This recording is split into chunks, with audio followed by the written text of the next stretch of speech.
salaamaaleykum mbokk mi bul fàttee abonné ci sa chaîne Batal TV chaîne bi yéen a ko moom da leen abonné tey partager tey commentaire Batal TV chaîne la merci.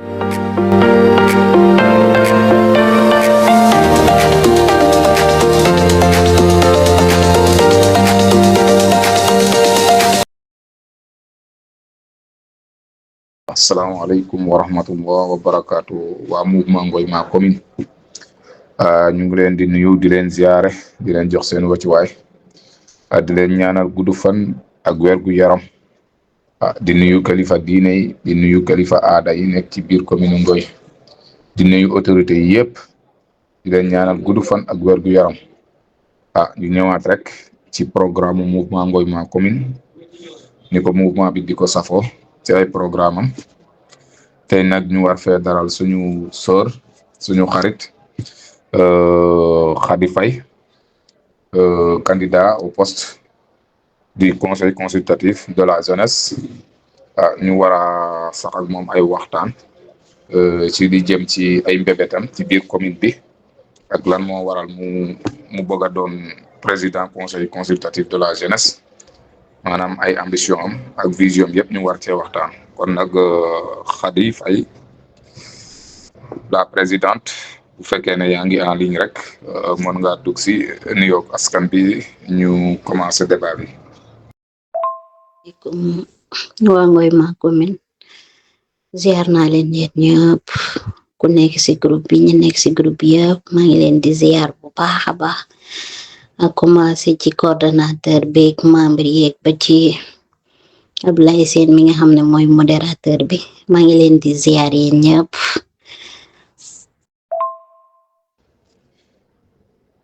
Merci beaucoup la présidente ñu ngi lay fay ñu ngi lay delloo ziar bi bu ñu duggee nag premièrement dañuy ñëw rek nga defal nu benn présentation bu ndaw ci sa bopp maanaam kan mooy Khady Faye maanaam d'une manière résumée nga de wax ñu kan mooy Khady Faye. Comme ni nga ko waxee Abdoulaye man la Khady Faye pour ñi nga xam ne xamuñu ma man maa ngi dëkk Ngaskop laa juddoo fa laa màggee fa laa jàngee ba am sama bac doog a dem université Cheikh Anta Diop. Orienté au département d'histoire laa nekkoon sama première année après si laa def sama formation en bibliothéconomie bi mu ginnaaw bi ma jàllee benn concours mu def sama cursus de la licence au master avant ma ñëw fii nii université Bombay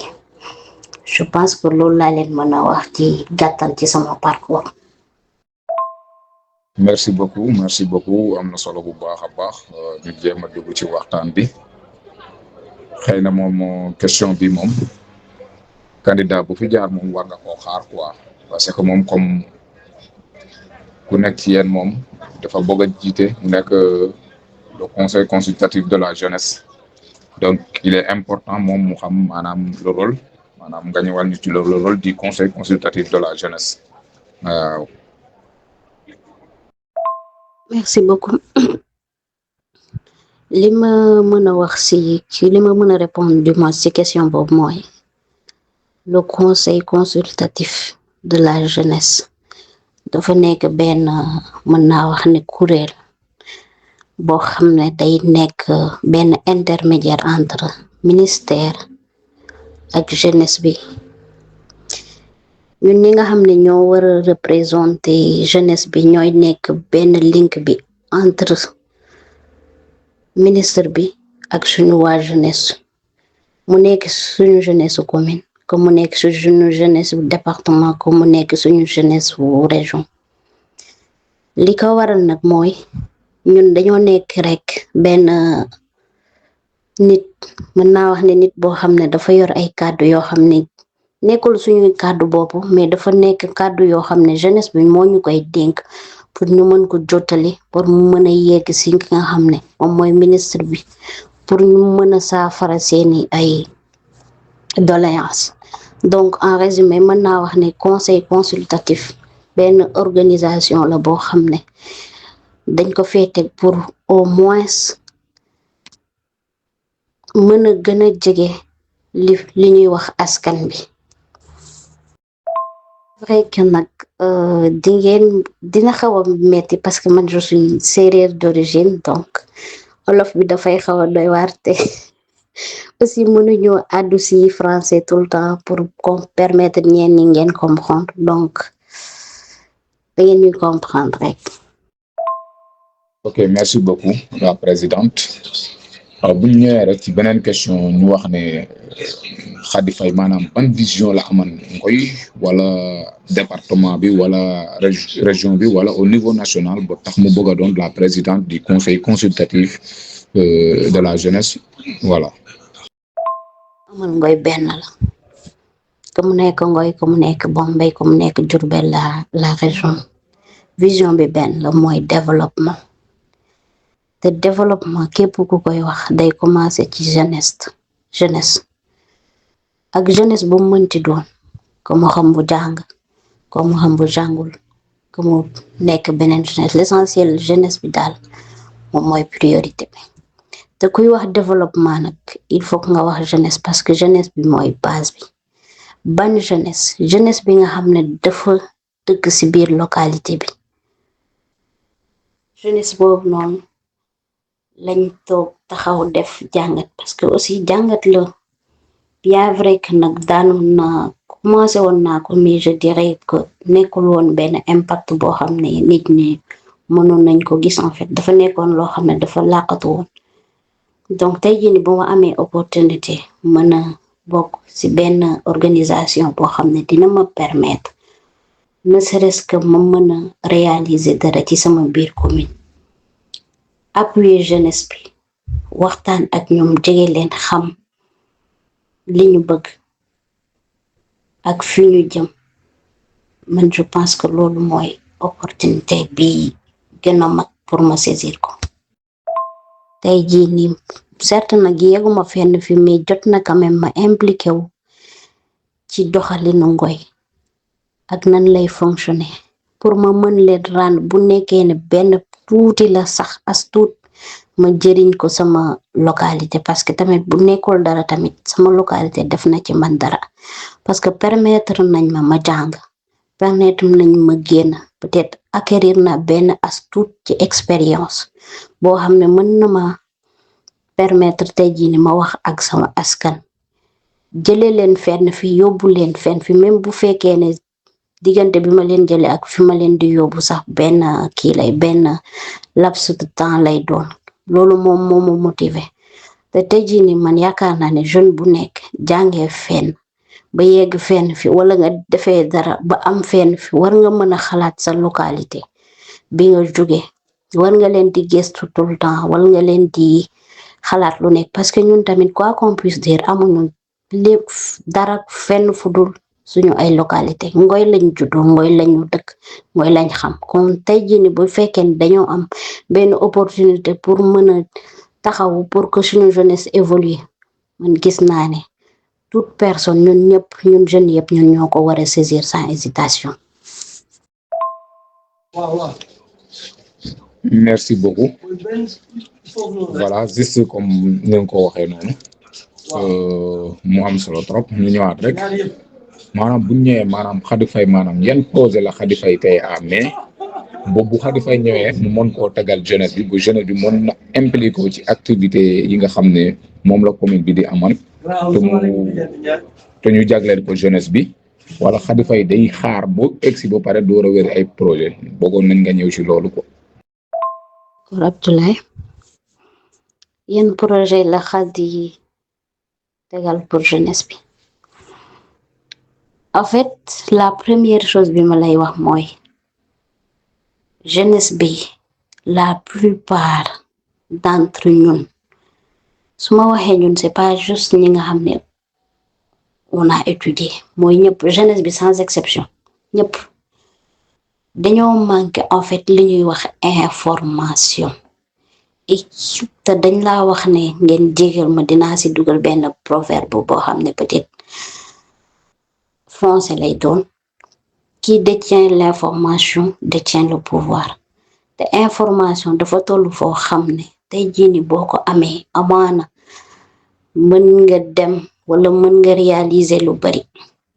en tant que man ma jàng spécialisé wu ce qu'on appelle l'information documentaire man yaakaar naa ne en tant que jeune bu Ngoy sama premier impact mooy aller vers les populations aller vers la jeunesse benn les projets bëri nañ je dirais bëri nañ bien vrai que nag nekk na projet yoo xam ne xalaatuma woon ne peut-être dinañ mën a gaaw am opportunité boo xam ne dinañ leen ko exposer parce que dafa nekk ci yenn projet yoo xam ne peut-être maa ngi ci doon liggéey dans l'ombre instant yi dañoo nekk ci ay monde boo xam ne dafay tourner par rapport au numérique tout le monde est confronté au numérique digital lépp mën naa wax ne digital la te ndeysaan ñu jeunesse ñu ngi utiliser digital peut-être amuñu les compétences wala renseignements nécessaires yi ñu permettre ñu mën ko utiliser ci ay fonds yoo xam ne dinañu jëriñ premier projet bi may njëkk a lancer foofu mooy ay formation yoo xam ne dañuy initialiser au numérique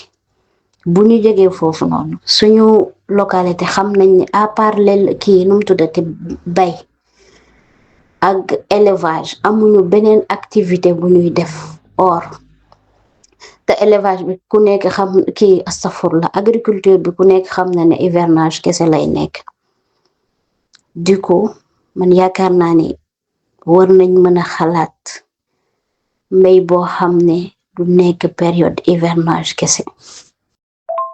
aussi xalaat si par rapport ak lu mel ni pisciculture élevage ñu initier leen ci jeunes yi ñu initier jeunes yi ci élevage yar accompagner leen ci aussi ci yenn formation yi parce que tamit quoi qu'on puisse dire dama def benn taxaw seetlu benn constat boo xam ne malheureusement daf ma man mi di wax daf ma tiital muy le taux d'abandon des jeunes à l'école taux boobu noonu mu ngi yéeg de temps en temps mu ngi gën a dem te jeunesse bi dañuy dem jàngatuñ léegi jeunesse bi nga xam ne jàngul boo ko bëggee dimbali yaakaar naa danga koy defal benn formation wala nga wutal ko benn ci loo xam ne dina ci jàpp te formation yi ma gis nii maçonnerie mi ngi fi menuisier mi ngi fi leneen ak leneen mi ngi fi man yaakaar naa ne jeunesse boobu noonu bu quitté école bi tey war nañ mën a teg des stratégies yoo xam ne dina ko permettre bu jàpp ci benn formation boo xam ne dina spécialisé wu ci benn métier. Jeunes yi aussi dafa am benn corps boo xam ne du waruñu leen fàtte muy les femmes le développement local loolu tamit war nañ cee mën a addu le leadership féminin war nañ ko mën a développer de telle sorte que ñu permettre à ces femmes là à ces ONG là ñu mën a am benn fonds boo xam ne mën nañ cee liggéey parce que tamit pas mal nañ ko wax y a pas mal de talent yoo xam ne ñu ngi ci biir mais peut-être amuñu fonds bi amuñu capacité yi wala amuñu formation yi leen war a permettre ñu mën a développer seeni xam-xam te loolu noonu war na gis naa ne dafa nekk loo xam ne ñun ñëpp ñoo ko war a saytu te tey jii nii man je pense que il est temps que ñu former leen jox leen wutali leen ay financement yoo xam ne dina leen mën a permettre ñoom ñoo ñuy former wu ñu mën a exercer seen liggéey ni mu waree. si biir loolu tamit mën naa wax ne peut-être mën nañoo am des projets au départ mais bu ñu demee ba ci biir ñu toog ak jeunesse bi wax ak ñoom ñu wax ñu seeni doléance à partir de leur doléance tamit mën nañoo former yeneeni projet yoo xam ne dina leen permettre ñu nekk ay bénéficiaires parce que quoi qu'on puisse dire ak affaire bi lépp lu mënti doon tamit ak engouement bi ak lépp lu mënti engagement bi nu mënti toll man je pense que le bénéfice et le mérite revient à la jeunesse. Donc même si bu ñu amee suñu ay projet yoo xam ne dañ leen di indaale dañ leen di aussi sóoraale pour ñoom ñi nga xam ne ñoom ñoo nekk les prioritaires ñu mën acquérir leurs informations bu fekkee ni tamit seeni information dafa aju wala dafa lalu ci benn projet boo xam ne on ne l'avait pas mentionné dañuy obligé dem xool ci projet boobu noonu pour permettre leen ñoom ñu mën a jàpp ci dara parce que tamit comme ñoom ñoo tax ñu jóg ñoom ñoo tax ñuy def yenn yi tamit déglu leen pour mën a assouvir à leurs besoins aussi c'est important. merci beaucoup amati na solo comme d'habitude bu ñu ñëwaatee rek ñu bëggoon a xam ndax Khady Faye mos na impliqué wu ci maanaam ci institution publique wala ci association ndax Khady Faye mos na cee liggéey daal mos na cee nekk. ci benn association wala institution publique waaw nekkoon naa ci institution publique parce que nekkoon naa pendant 2 ans présidente de la commission féminine bu USEN. J'ai eu à travailler avec Ngour te jusqu'à présent man maa ngi œuvrer ci dynamique boobu noonu parce que man maa ngi mouvement Pacte étant aussi toujours la présidente de la commission féminine pour wax la ne yàgg naa di impliqué wu ci activité ou association yi nga xam ne sama waa commune ñu ngi ko doon gérer.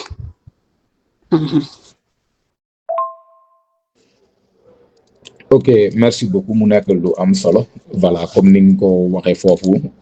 nga yàgg di doon présidente commission féminine